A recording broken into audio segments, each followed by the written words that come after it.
Hello, Camp Pros, and welcome to the CampHacker podcast. My name is Travis Allison. I am a founder of Go Camp Pro and the starter of this podcast, along with my friend Joe. Hey, Joe. Hey, Travis, I'm Joe Richards. I am the executive director at Pierce Williams Christian Center, which is a United Church of Canada summer camp and retreat facility located in Fingal, Ontario, which is halfway between Detroit and Toronto. I'm Jonathan, one of the executive directors at Camp Kintel. We're a Presbyterian not-for-profit church camp located north of Goderich on the sandy shores of Lake Huron. Welcome back, Jonathan. Hey, Sarah. Thanks. Hi, guys. My name is Sarah Kurtz-McKinnon. I'm a camp consultant and trainer based out of Ann Arbor, Michigan. My business is called Kurtz-McKinnon Creative, and I'm also a partner at Go Camp Pro. Awesome. Well, I'm excited to welcome this panel back and to share some good stuff today on the business side of camp. If you're listening to this or watching this on YouTube, this is your first introduction, we encourage you to go back a couple of episodes ago and check out our business discussion from a couple episodes ago. That one's called The Business of Camp. We have a number of things that we want to talk about today depending on the time we have. To begin with, though, we thought what we'd do is open up with the concept of budget. And it is the time of the year where we're now recording this late fall 2016. Is the time of year that many camps are in the budget process or just finishing the budget process or about to begin the budget process. So we thought we'd start with that and open things up from there. And Jonathan, I'm wondering for you, with your background in banking and business management, if you feel that you come to the camp organization with a different philosophy or different style of budgeting than some other camps. Yeah, that's probably a bit true, Travis. When I did financial consulting at the bank, every business that I dealt with had a budget. Some of them better than others, some very detailed and thought through, some done by professional consultants, and some just handwritten that they'd written out, and then we would flush it out. But it was the starting point of the conversation almost every time for their business plan or where they would proceed. And I think because of that, that's why I think the budget is one of the most important things that we should have. And I always had kind of worked under the assumption that it's something camps did and had and spent a lot of time on, because we spend a decent amount of time considering our budget, and then I track through the year-to-date results so I can know where we're coming on our budget. But I suspect it's something that maybe some camps haven't put as much thought into, but I do think it's important. I was thinking this after some of our when we were talking about what to discuss here, then this is maybe a question for Sarah to comment on too. But when doing the MBA, the thing that is drilled into us for businesses, and my MBA had a focus on not-for-profit business for me, but that wasn't the focus of everyone else in my MBA. It was just what I did my thesis on. Yeah. You're drilled that every business exists to make a return on investment for their shareholders. That's the whole reason that the businesses exist in our society is return on investment, and everything that you should do should focus on the return. So therefore you make a budget and you estimate our goal is we're going to make an 8% return on revenue, and you work to best that, right? We see that all the time with the stock market. People expect a company's going to make a certain return, and then they try to best it so that their share price goes up, so that they're essentially their company is worth more and they're making more money. I think there's something there for camps, whether we're not for profit or private. I don't think it matters. I think camps should want to know, camps should have a goal, a return on their investment, a return on revenue, even for a not-for-profit. If the goal is to break even, then you have a goal, and you have to have a budget, and then you have to work towards that goal. And that goal should include you're putting money back into your business. Like almost every business included in their return is their depreciation, and then they're putting money back in to offset that depreciation or invest. So that's a long story, but I think that's why the budget is important, that we think about it, and so we work towards managing to meet our goals. Right. So, Jonathan, you talked about, and again, I'd ask people to go check out the previous show where you talked about how well you track things in spreadsheets along the way. But the, pardon me, the annual budgeting process, how long does that take for you folks at Kintail? The specific process doesn't take very long at all, because we're working on it kind of consistently. Like we're always working 1 to 2 years ahead, kind of ongoing. We have the budget spreadsheet, and we're kind of plugging numbers in based on a few different factors of where we're going and where we're heading. I think, already we really do our budget. We kind of finalize it in the summer, and then we continue to make little adjustments. But we set all our prices in the summer so that our brochure and website can be updated for registrations coming in now for next year. Yep. So we have to set revenue goals. So we have to decide what our increases are going to be. But we've kind of given ourselves some general guidelines around that, so that every year we're using guidelines to help with those decisions. And I'll give you a specific example of what I mean. Every year we increase our camper fee, but we try to do incremental increases so that we're not keeping our fee the same for 3 years and then doing a large increase. We're trying to do an increase between $5 and $20 every year. But there's factors we consider in there that might lead, like that's our general philosophy that we adapted. Mm-hmm. But then there's some year we've always raised it by $5, but sometimes we've done larger increases if expenses are going up, or we've set a goal to raise staff salaries, or we see significant food cost increase, or we've done some large capital improvement that warrants, there's more value at the camp, and so it can justify a price increase. And then we're also always looking at what some competitors in our area and what some similar camps in other areas charge, so that we can know that. Right. And that's just on the summer camp revenue. I mean, it's kind of, we do similar thing for retreat revenue and school revenue and other revenues. But knowing those revenues, getting an idea of those revenues means then we can work on what we're going to spend as well, right? Set some expense goals. Right. Sarah, what for you is some of the most important things to consider when thinking about budgeting for the next year?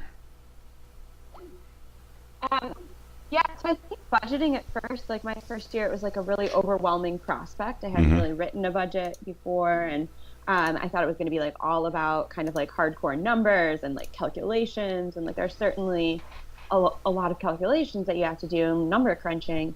But really, I think of the budget as like a planning process for the upcoming year. So it's a really nice way to think about a lot of things. So I think it is about numbers, but there's a lot more stuff that you have to sort through. And like some of it is just like philosophical, like, as was mentioned before, how much are we going to pay our staff? Is there an initiative to pay the staff a little bit more? And so you're really faced with answering some of these bigger philosophical questions, and then also some of these smaller questions at the same time. And so I found it like a very useful exercise in mapping out not just my philosophies for the upcoming year, but when and how I was going to execute the things I said I was going to do. So I think approaching the budget like that is a really nice way to think about it. And with budgeting, like sometimes you feel like you're writing it in isolation, but it's really important to review it with people, even if you are the executive director, with some trusted board members while it's still in draft form, with another fellow executive director, just like, hey, does this check out for you for like gasoline expenditures? Like, what are you putting at for your estimated cost for this year, because there's a lot of things where you're making a lot of assumptions. And so the more people you have putting input into those assumptions, the more accurate they're going to be. Right. What's the process like at Pierce Williams, Joe? The process for the budget really, what it used to be and what it is now are two different things. It used to be that I always draft the budget myself at first. I go over as close to the end of year as possible so I know what our costs are for that year, and I try to match those across and just bring a new budget in. And we used to have a budget committee that was part of our finance. We haven't for a little while, but it goes to the board in January, February, and then is approved for our March AGM. And essentially all the same things that are looked at. We're just trying to make sure that we break even as a nonprofit. Right.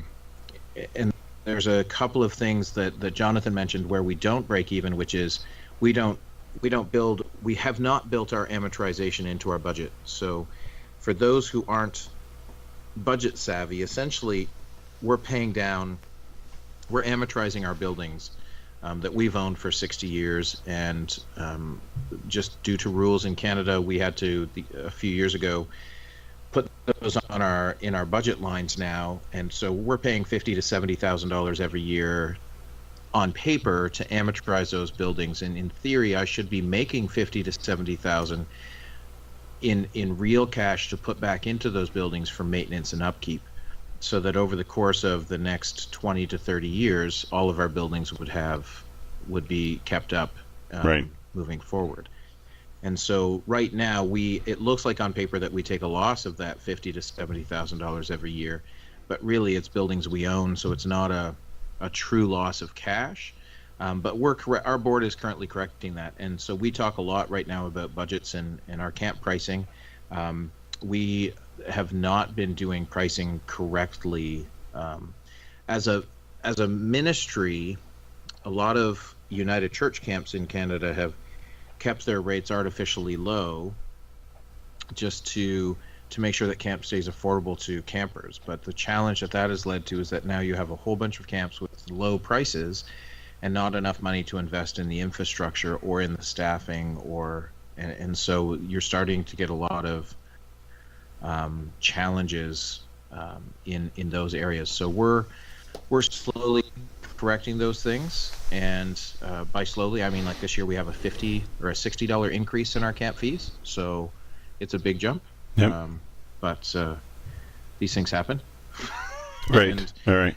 We're hoping that it'll be fine, and part of that is due to trying to look forward into the future and see where changes, what's changing around you. So for us, our church, our organization that we are affiliated with is changing, and so we might lose some money that we get from them every year, and we're looking at we've never done an annual campaign before for our budget to make up for the difference between cost of camp and actual the cost of what we take in for camp and the actual cost of camp. So budgeting for us is trying to play with those numbers and make it every year. One of the things that I remember an old finance committee member say is that the budget is not carved in stone. It's a living and working document. So that really helps when you have an emergency and you need to spend money, right, rather than a board member saying, well, we can't buy a new fridge because it's not in the budget, and you saying, but we need a new fridge because rental groups are coming in 3 days. Yeah. Right. So that has really helped us over the years to understand that the budget is a moving and living document that we can work with and go to. Right. All right. So there's some interesting stuff about pricing that I want to come back to, but I wonder, Jonathan or Sarah, either one of you are welcome to jump in. I wonder if there is, if there's stuff you had to learn to do to be better at budgeting. If there's stuff that I mean, maybe it's like the budget's a living document that gave you some clarity on this process when you're doing it. I'll suggest something first, Travis, and then I I think if people want to either check their existing budget or they just want to work on a budget, I think a good starting point is you want to look for what your trends are, and the easy way to do that, it should be minimum of 3 years actual history. 5 is ideal. I really Yep. think if you take your last 5 years of data, I mean, do whatever you want with it, but put the last 5 years in a spreadsheet and figure out what the average is for each one, for especially the major expense items. So you figure out what your average was for 5 years, but also look for trends. Um, See if electricity is increasing, 8% every year, Yep. then for every year for 5 years, well, then it's pretty easy to say, okay, that's increasing this much every year. I'm going to increase that this much this year. And the thing with numbers is they never lie. They really, like, it's there for you. But if you just take 5 years and look at that and look at the average, but also look at the trend, and especially with the major expenses like food costs for all of us, after personnel, food is probably Yep. the second Right. biggest cost. Yeah. And I don't think people need to drill down to, I really don't think, like what Sarah said, it's kind of, you have this document and you work with it. I'm not a big believer in knowing the exact cost per camper, but I think if you look back 5 years and see that you spent $100,000 on food, and then the next year you spent 95,000, and you compare it with your camper numbers, I think you go, okay, our numbers were consistent. Then we had a 20% increase in campers, and our food costs went up 20% to 120,000. You go, okay, that correlates and that's reasonable. And here we are today, and our camper numbers are up 25% from 5 years ago, and our food cost is up 30%. Okay, that's reasonable. Our numbers are up. We're feeding more people, and food cost goes up every single year. Yep. There is no doubt. Over the last couple of years, food cost has probably been one of the biggest increases for camps because food's gone up. So then you can safely. So for an item like food, I don't think you should ever carry over the exact same budget. If you're expecting the same amount of people or slightly more, then you're always going to budget slightly more for food. And if you don't, I think you're handcuffing your kitchen into, if you give them the same budget, but say I know food cost has gone up and we're expecting to feed the same amount or slightly more people, then you're going to have a lower quality food. Yep. So that's the thought process I would take, is I would try to think it through. If I don't increase this item, how does it handcuff my staff? Or is there a way that I can have savings that don't impact the quality of the camp? And you can go down through your items, and that's what I meant by you kind of work on it ongoing, because exactly like Joe said, you need to talk to your kitchen manager and also find out information on that, and then that correlates into that topic. And I don't think people need to get worried about exact numbers and exact ratios for the budget, just general. Like if your actual last year was 121,900 on food, and you think you want to just put it up a few percent, then you round your budget up to 125,000, and that's your budget. You don't have to worry. I think sometimes people get scared about it because they worry about getting very precise exact numbers, but that's Right. not necessary. Yeah. Yeah. Building on all that, I feel like, yes, your budget is a living document and you have to have like a certain amount of flexibility, and you also don't want to spend too much time on it too. I mean, you can calculate how much every breakfast costs for every 8-year-old versus 16-year-old, but you have to determine, like, is that worth my time, figuring out the minutia. So I take a similar approach to the one Jonathan describes. I think one thing, though, that I started doing more so as I got more experience is trying to make my assumptions as accurate as possible. And that really, really helped in my budgeting. So that's like doing a lot of legwork in September and October and November, like getting quotes from people like, hey, we're looking to do this. Can you quote me out the floor refinishing in the dining hall for next May? And getting your 3 quotes, locking in a contractor and budgeting for it all at the same time, like, really helps. also with some of those just small things, like if you don't get accurate quotes or make accurate assumptions, they do add up. So you're bringing in your climbing wall trainer. Last year he cost $800. So do we just put $800 in, or do we call and see what their prices are for next year? Like I say, make the call if you can, and you can spend the extra time because that accuracy will really pay off. One thing that I talk about a lot that Pam, our CFO at the Ann Arbor Y, explained to me once. She says she thinks a lot of times at nonprofit organizations we use pinch pennies, not pounds. Right. So in that instance, Pam saw me, the director, and my registrar standing at the photocopier for like 8 hours, scanning and making copies of every single camper's health form one day. And we like only made a little dent in it. And Pam's like, why are you doing that? We're like, well, it's like essentially free. Like, this is how we can reference them. And she's like, that's stupid. Like, don't do that. And that whole conversation led us to getting CampMinder, which is what we chose, was a little more money up front, but saves us so much money on the back end when you think about people hours and paper and just like the opportunity cost of not doing it is really high. So it's interesting to think about when our times at camp that we're trying to like cut corners to like save a few pennies, but in reality, if we spent like a little more money up front, we would be better off. So I think that's something that I'd like to think about when thinking about the budget.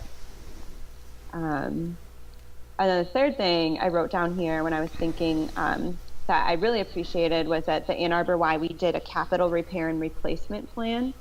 And it's a lot easier when you have like a newer facility and you know what things are, dated and how long they're supposed to last. But we had like, a 40-year-old used ice maker and like, buildings and septic and all this stuff. So anything over $500, we had a group of consultants come in and track how long they think it would last, looking at its condition, and then give us a price estimate at that point, 5 years, 10 years, 20 years down the road of how much money it would be.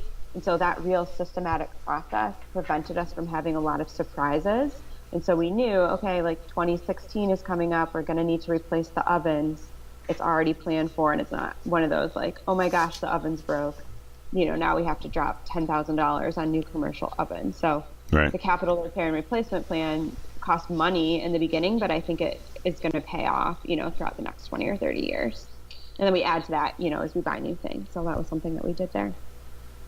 Yeah, and if people are interested, this is just a free spreadsheet. It takes a lot of work to fill it out there, but you can sort of see where it goes. It's on CampHacker. I'll put the show notes. I'll put the thing in the show notes, or I'll get Matt to put it in the show notes. It's called the Life Cycle Plan, and it's just a spreadsheet of here's buildings, here's when it's built, here's how long it should last, here's how much it would cost us per square foot to replace this.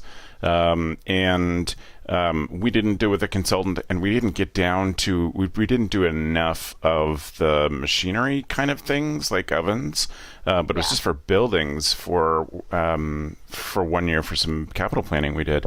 Yeah. So you're welcome to take that. It's a good starting spot. It's not there. So check that out. We'll get Matt to put that in the show notes.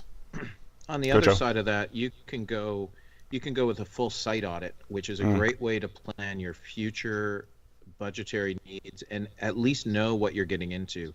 Yeah. So we applied for a grant. This would be in 2009. We applied for a grant and got a $30,000 grant to do a site audit. Now it's probably going to be more than that. We probably should have paid a bit more, but a board member was at the architecture firm, and essentially you're hiring an architecture firm or to contract out, septic engineers and pool engineers and structural engineers and people to come in and look at all of your buildings and say, this is where, so this building is where, this is where it's at, this is the date it's built, this is the size. I can't stress enough that a site audit, it arrived in 2 binders. And people's biggest fear is that when reports like that arrive in a binder, that binder sits on a shelf and is never used. Yeah. I honestly use it almost at least once a week for the past 7 years. I have it digitally, and I have it. This morning I had an insurance meeting, and she said, well, I need the layout of the buildings with the square footage. And I said, oh, well, I went and got the binder, and I said, so you need this section of the binder? She's like, yes. And do you know what they're built of? And I said, oh, well, that would be back in this section of the binder. And it's easy enough for me to take those digitally and just email them off to the insurance company. The other great thing it did is when we needed to do new fire exit plans for our fire safety stuff, we could just use those floor plans that the architecture firm had put in digitally and modify those for that. Planning wise, money wise, it really stressed to us what we need to plan. Uh-oh. Joe's internet. Uh-oh. All right, well, we'll work to get Joe back and help him finish that sentence. And one of the things that you brought up for me, Sarah, in terms of budgeting, so two thoughts that have come up for me that are pretty short. Budgeting's not my favorite topic, which is why I bring folks on like you folks. If you don't increase your prices regularly, then you're losing money off the bat just by inflation. Because it's not just food prices that change; it's everything prices change, and there's a number that the governments spend money to create for us that we can just say we have to increase, just to keep our expenses the same. We have to increase our income by this much just to cover that additional expenses. Jonathan, I wanted to ask, you're talking about raising a price by $5. Is that per day or per week? $5 to $20, you said. Well, sorry, I think Joe's coming back there. Yeah. I was talking on a per week basis for per week. Okay. Well, that was, yeah. I wasn't quite sure. So you would you always raise it $5, and you might raise it as much as 20 per week. You're right, Travis. The cost of inflation is a really good guideline. Like if the government comes out and says the cost of inflation was 2%, then if you take 2%, that's a good guideline as well. Yeah. And Travis, as you said, is it per week or per day? I think per week comparisons with other camps and looking at your camp per week is really misleading because some camp weeks are 5 days and some are 8. Yeah, fair. And so I think looking at it per day is like a great way to just be apples to apples across the board with everything. Right. I agree totally with Sarah. That's why my long pause when you asked me per day or week, because gotcha. and I preface it saying for us, yes, that's what we're doing. Gotcha. But I totally agree with Sarah. If you want to compare stuff with another camp, I 100% agree, because it takes the differentiation away between a 6-day camp and a 5-day camp. Right. Was there more you were going to say about that, Sarah? Nope. Okay. The other thing yeah, Jonathan, let me just finish this thought and I'll come back to you. You can hold on to yours. Sarah was talking about staffing budgeting and how that relates and the changes, and you have to count if you want to increase some programs or decrease some programs, etc. But in staffing budgeting in general, as camps, and this is a bit of a soapbox for me, but so long-time listeners will have heard me say this many times, that we don't have an appreciation we always undervalue our staff in terms of the commitment that they have and the money we pay them, but we don't take into account in our budgeting the value of our staff. We're lucky because staffing's pretty cheap for summer camps. In some areas it's a lot cheaper than others. In some organizations it's a lot cheaper than others, but for the amount of hours that people put in, staffing's quite cheap. But one of the things that always frustrates me, and it's not a dollar thing, well, it's a piece of knowledge that I think you have. It comes back to the photocopier, that you have to understand how much 1 hour of your time as the director, 1 hour of each of your year-round staff members, what you're paying them per hour, what that value is. Because if they're, you're paying someone $45 an hour to make photocopies, that's an incredibly bad use of resources. And $45 might be way too much for some people, but some people will be in the right range. What's that? I wasn't making that. No, I know. But still, even if you're making $25 or $30 an hour, it's an incredible waste of resources to have you making photocopies. So that's just a way of thinking that is hard. We're so used to having cheap staff that we value ourselves the same way. So, we would spend I've heard directors of spending 2 weeks learning how to use Photoshop or InDesign to do a brochure. Because, we'll use that over a year, but if you just paid someone for 3 hours of their time to do the same amount of work that you spent 2 weeks on, and that's a minimum of those stories. I've heard way worse stories than that about wasting time. Go, Sarah. Yeah. As a camp director, you have to know how to do so many things, but it's impossible to think that we're an expert at so many things. So, like my husband's a carpenter by trade and a home builder, and so people will be like, "Oh, like I'm just gonna do my kitchen. I'm gonna like get some stuff from IKEA and like remodel my whole kitchen." And he's always like getting those calls where someone's like, "So I tried it and now I need help," or So I think that we as camp directors have to think in the way of like we can't be an expert at everything, and like we have to outsource as much as possible so we can do the purest functions of our job as well as possible. We shouldn't be personally like I've laid floors at camp, I've fixed toilets, like I shouldn't be doing that stuff. Like it's not going to last. It's not a good use of my time. So thinking about how do we outsource as much as possible and not get sucked into those traps of being the one person who's doing so many things. Right. Charles is my successor at Algonquin, Charles Falsing, and he made a really smart hire this year. He got a really good kitchen director who cooked a lot from scratch. And this one hire saved him more than $10,000 in the food budget for this summer. So that's like another instance of pinching pennies, not pounds. So if Charles wants to get Hugh back as the kitchen director, I would encourage him to offer some of that savings to Hugh in form of bonus or an increase in salary, because at the end of the day, it's going to save the camp money off the bottom line. So that's just like another interesting thing when we think about staffing. Can we hire higher quality staff that'll save us money on supplies or food or what have you? So that's a cool example. Yep. I don't think we're going to get Joe back. He seems to stick on when it doesn't seem to work very well, so we may not get Joe to finish his thoughts, but thanks for joining us, Joe. If we can get you back on, we will. What I think the natural next step is to go and address pricing and see if there is more that we can add to other than do research, do a day-to-day comparison, and with another camp to sort of to set your pricing stuff. But Sarah, I'll start with you this time. What are some of the factors you consider when setting pricing? I mean, changing pricing from year to year, or even setting pricing on a new program.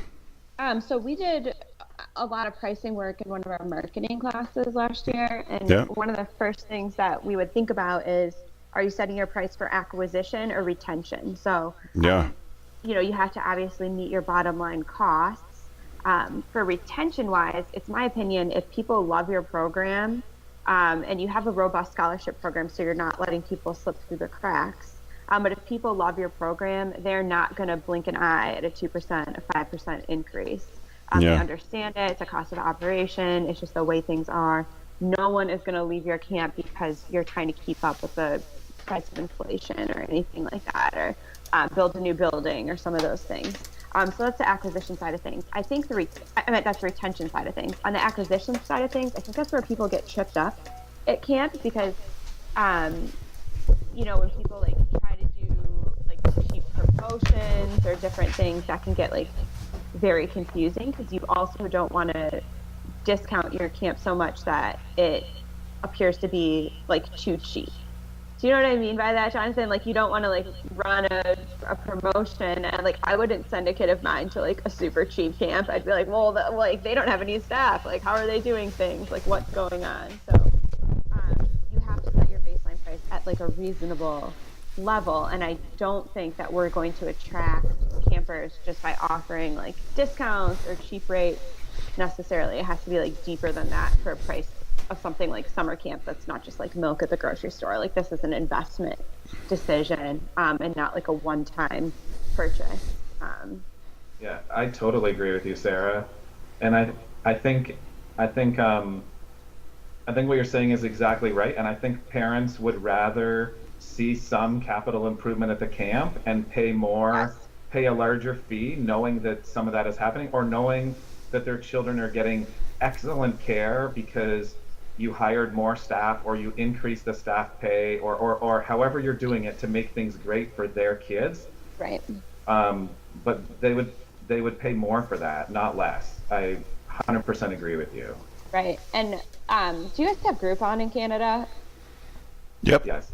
Yeah. Oh, cool. I just didn't know that was like a multinational thing. Yeah. And so it is interesting. Like you'll see on the Summer Camp Pros Facebook page every once in a while, someone will ask like, "Oh, should I run a Groupon promotion or should I run like a special?" But the thing that happens when you run these deep discounts is people wait and only register during those deep discount times. So you don't want to undermine the established value that you've made for your camp with X price by running these deep promotional discounts. Like that's not what we're selling camp on. So those people can get tripped up on those very often because like I never go to this one sushi restaurant in Ann Arbor unless I have a Groupon. Like I wouldn't do it because why pay full price if I can just wait another week and get all my sushi like 60% off. Yeah. I just compared sushi to camp. That might have been a stretch. But Sounds you know what perfect. I mean? There, like I feel like we can't discount camp because it is a real awesome thing, Yeah. and it takes a lot to put it on. So we can't do that to ourselves. Any other stuff you'd add, Jonathan, in terms of pricing thinking? I was just thinking, I think you have to take both, right? The revenue side and the expense side, and then you work back and forth with them. So we talked a fair bit about, working out our expenses and getting an idea of capital, getting an idea of if we're going to give a wage increase. And then on the other side, I think for the income, you do want to try to get an estimate of the income. So I just use a simple spreadsheet I made listing our summer camps and the weeks of the camps, the cost, how many campers we expect to have in each week. And I try to be very realistic. Like if we had 90 campers in that camp for the past 2 years, there's no reason for me to expect we won't have 90 again. So I put in 90.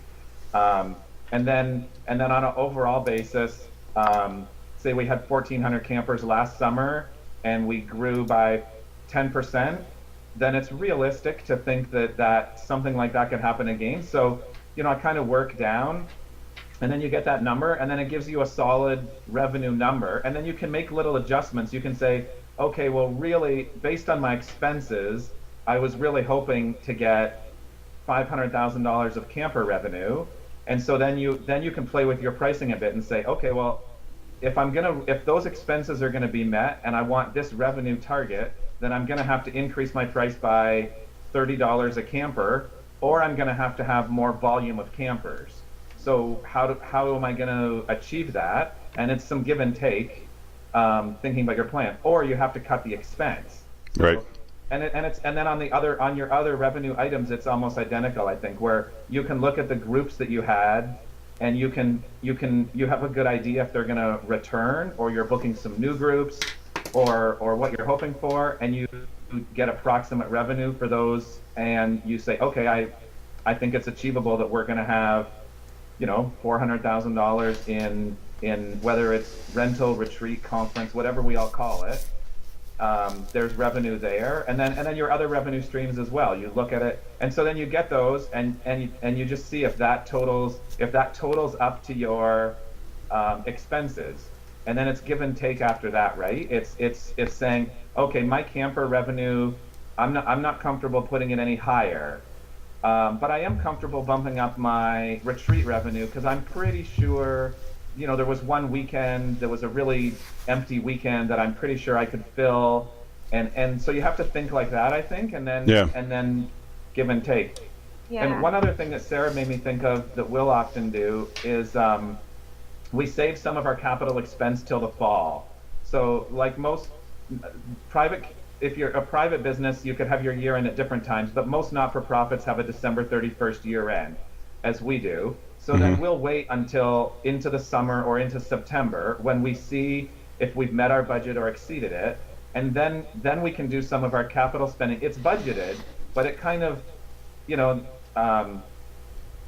don't count our chickens before they hatch. So then we know that we've made the money. So then, but Sarah made me think of it when she was saying about getting the quotes and things, because that's what I meant by kind of ongoing. I think that's so important to just continuously be working at that. And you can even ask people when they're out. I'll often ask, somebody like our ropes course trainer, do you think this is going to be similar next year, or do you think we're going to have to do something different? And when they're out doing the training, we'll always ask, So what do you think we're going to have to change or fix on this for next year or the year after? And I thought that was really important, Sarah, that you're you're thinking ahead, because none of that has to be surprises. Right. That's my motto, like no surprises. There's so many things at camp that we like can't predict, but anything that we can, like, let's just make it as predictable as possible. Yeah. And you have to have a place to put those notes, right? So for Right. your Excel. next year's budget, Yeah. you're keeping notes all year for that budget, so that then it's easier. I think that's why, Travis, when you asked how long does it take, if you have information like that and notes ongoing, it's fast. It doesn't take that long. Yeah. And, you know, building on pricing, for us at Algonquin, we had a lot of different aspects to pricing. So we had the base price for a camp, but then we'd have things like bus transportation, or maybe like an add-on program, like a big trip or horseback riding. And then we'd also have even things like store prices, you know, how much we're going to charge for sweatshirts. And so you can play with the base price, but I think it's also prudent to not forget your prices for those little things. We didn't raise our bus price for like 10 years. And then we're like, wait, why aren't we raising our bus price? Like, we shouldn't be subsidizing the bus price. Right. And then, you know, we jump it up a little bit. So thinking about all of my pricing is important. And that, you know, can also help play with those goal numbers, you know, to get up to X amount of revenue dollars that you need. Right. So, Joe, I know that you folks have done a lot of thinking about pricing in the past year. What have been some of the big, not surprises, but some of the things that you sort of realizations that hadn't been considered before? Well, I'm not sure that they hadn't been considered, or we were trying to make tier-based pricing work without increasing. Right, so if more people continually paid more in the tiers of pricing, then you wouldn't have to raise your lowest rate. The reality, I said, we followed the $5 a year rule. 2017's rate would be somewhere around $300, and we're at $310. That's $5 in increase from 2006 forward, which we haven't done. So yes, the smaller increases would have gotten us to where we are now, but what we've really realized is that we're undervaluing what we do, and we're just done undervaluing it. We need to make sure that our message and our story get across to parents that this is a valued program. And the comment that some people made is that if it is only $50 more, which is a lot of money in some respects, in many respects, but if that causes you to change your camp, then you're not going to camp for the right reasons, right? And I think that we feel confident that moving forward, this has to be our solution, which is to get back into line and then move forward with small increases going after that. So, right, all right, yeah, very cool. Well, I'm going to cut us off there. Maybe we'll come back to business stuff in the new year and have the same panel back. There's some interesting stuff we didn't talk about, which bartering, which would have been a really interesting conversation, I think. So I will make a note about that conversation and try to get Jonathan and Sarah back on to talk about business stuff. But thank you to the three of you for your contributions to this and your wisdom in it. If people have got some good stuff out of today and this part of the discussion and want to give us some feedback or let us know how that goes, one of the best ways to do that is to leave us a review on iTunes. So if you go to camphacker.tv/iTunes, you can leave us a review there, and that's helpful to get more listeners, but also for us to know how we're doing as a show. As we're approaching our 100th episode, we're definitely going to be looking at the style of the program, how things work, etc. So any feedback and that is possible, helpful, and encouraging as well too. So we appreciate that. So therefore, I'm going to now move us on to our tool of the week. I've asked each panelist to bring something to the table today that helps them be a better camp director. And Joe, I'm going to go with you first, please. So my tool of the week this week is a product from Levenger, and Levenger they started as a leather craft company where they make wallets and stuff. And so it's a pocket briefcase, which is essentially a wallet that fits an index card size piece of paper so that you can take notes. You always have notes, and mine is the International Pocket Briefcase. I got it as a gift from an outgoing camp director a few years ago. I'm 5 years into this wallet, and it looks almost as new as the day I got it. And it's one of those things you don't realize you use every day, but I literally use it every day, and it's amazing. They have a variety of pocket briefcases, some that fit phones, some that just have cards. Mine is a credit card, 3 or 4 slots for credit cards and whatnot, and a money pouch and all of those things. So I would highly recommend the Levenger International Pocket Briefcase, which costs $69 US is what the going rate is right now. So great. Thanks, Joe.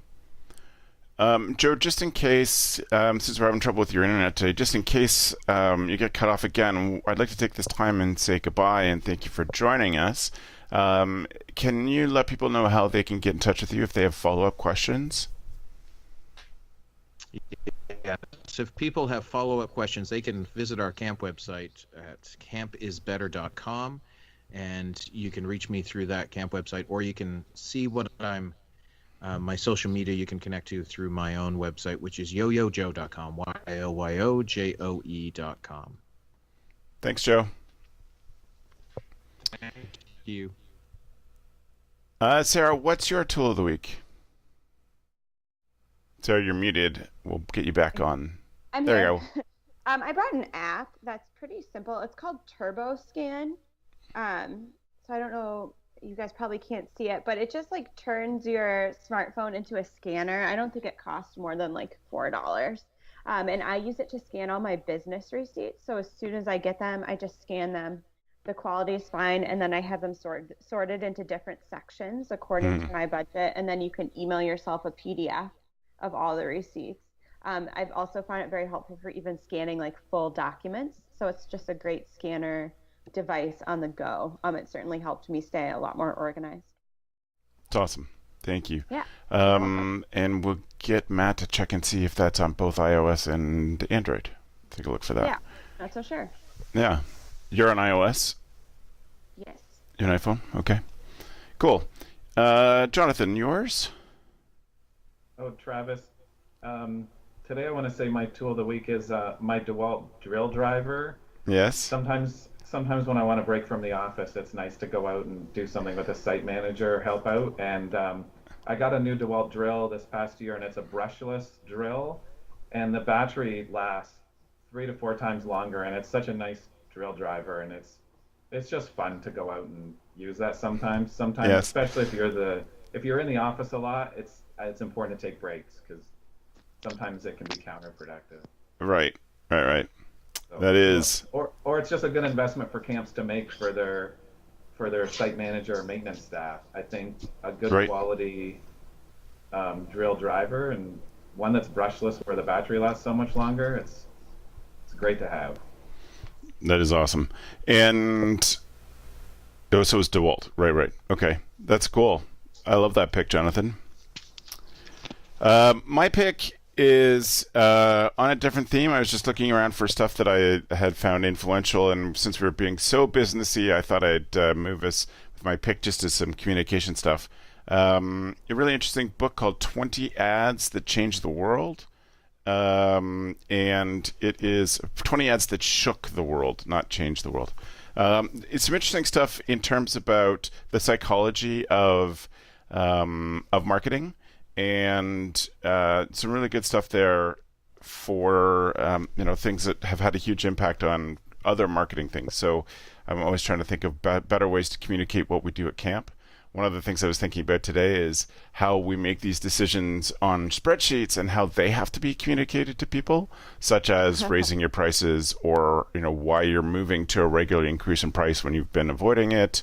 All those things have to be communicated in some way, and so that's just an interesting tool to help you with some of the psychology of being effective at communicating about camp. So. Again, thank you to the panelists. Jonathan, if people have a question and want to follow up with you, what's the best way to do that?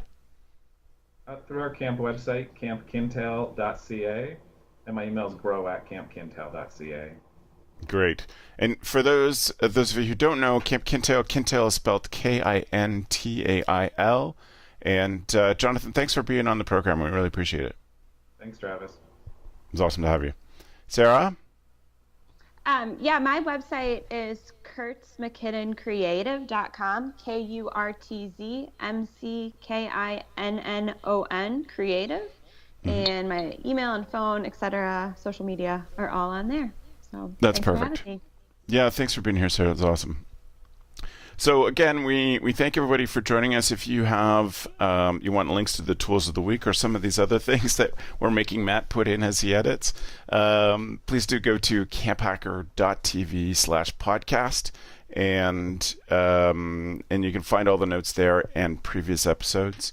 If you're on YouTube, we'd be really grateful if you would leave a comment below this video or subscribe to the channel.